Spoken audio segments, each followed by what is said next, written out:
દ્વારકાના મહેલમાં શ્રીકૃષ્ણ શયન કરે છે. તેમના ચહેરા પર નબળાઈ દેખાય છે. આસપાસ રૂક્મિણી અને અન્ય રાણીઓ ચિંતિત ઊભી છે. પ્રભુ, તમને શું થયું? અમે ખૂબ ચિંતિત છીએ. મને એક જ ઉપચારથી આરામ મળશે, મારા સાચા ભક્તના ચરણની ધૂળ. નારદ મુનિ વીણા સાથે મહેલમાં આવે છે. પ્રભુ, હું શું સેવા કરું? નારદ, જો કોઈ ભક્ત પોતાના ચરણની ધૂળ આપે તો હું સાજો થઈ શકું.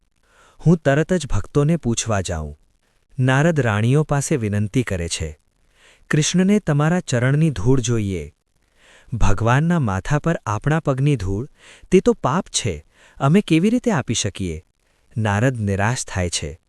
નારદ વૃંદાવન પહોંચે છે. ગોપીઓ અને રાધાજી કૃષ્ણના સમાચાર સાંભળે છે. કૃષ્ણ બીમાર છે. તેમના માથા પર ભક્તના ચરણની ધૂળ જોઈએ. ગોપીઓ તરત જ માટી લેવા દોડે છે. રાધાજી પોતાના ચરણની માટી લઈને નારદને આપે છે.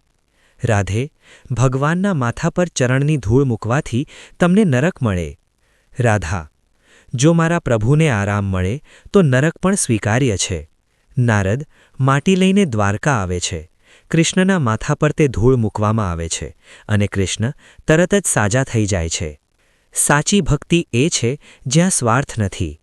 રાધા અને ગોપીઓનું પ્રેમ એ જ સાચું ભક્તિરૂપ છે. આજે મને સાચી ભક્તિનો અર્થ સમજાયો. સાચી ભક્તિ એ છે જેમાં ભગવાન માટે પોતાના સુખ દુઃખનો વિચાર પણ ન થાય.